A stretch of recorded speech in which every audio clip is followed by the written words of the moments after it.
વડોદરા શહેરમાં પ્રોહિબિશનની અસામાજિક પ્રવૃત્તિઓ ડામવા માટે પોલીસ સતત કાર્યરત છે, ત્યારે ઝોન 3 એલસીબી ટીમને મોટી સફળતા મળી છે. અજબડી મિલના ગ્રાઉન્ડમાં લક્ઝરી બસમાં છુપાવીને રાખવામાં આવેલો ભારતીય બનાવટનો વિદેશી દારૂનો જથ્થો પોલીસે સફળ રેડ કરી જપ્ત કર્યો છે. ઝોન 3 એલસીબીના પોલીસ સબ ઇન્સ્પેક્ટર S.A. ફિલાદરાને ચોક્કસ બાતમી મળી હતી કે જબ્બાર ઉર્ફે જબ્બાર ઇદ્રીસી મલિક નામનો શખ્સ અજબડી મિલના ગ્રાઉન્ડમાં દારૂનો ગેરકાયદેસર ધંધો ચલાવી રહ્યો છે. તેણે દારૂનો મોટો જથ્થો એક લક્ઝરી બસમાં છુપાવી રાખ્યો છે. આટલું જ નહીં, આરોપીએ પકડ ન પડે તે માટે આ બસના ચેઝિસ અને એન્જિન નંબર સાથે પણ ચેડા કર્યા હતા. બાતમીને આધારે પાણીગેટ પોલીસ સ્ટેશનની ટીમ અને એલસીબી ઝોન 3ની ટીમે સંયુક્ત રીતે અજબડી મિલના ગ્રાઉન્ડમાં દરોડા પાડ્યો હતો.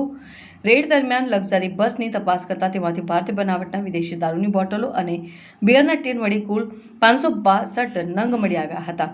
પોલીસે દારૂ અને લક્ઝરી બસ મળી કુલ ₹15,97,346નો મુદ્દામાલ કબજે કર્યો છે. પોલીસે આ સમગ્ર મામલે પાણીગેટ પોલીસ સ્ટેશનમાં પ્રોહિબિશન એક્ટ હેઠળ ગુનો દાખલ કર્યો છે. જોકે મુખ્ય આરોપી જબ્બાર ઉર્ફે જબ્બાર ઇદ્રીસી મલિક પોલીસની પકડથી દૂર છે. હાલ પોલીસ આ આરોપીને પકડવા માટે ચક્રો ગતિમાન કર્યા છે અને તે કોના ઇશારે આ પ્રકારનો ધંધો કરતો હતો તે અંગે તપાસ હાથ ધરી છે.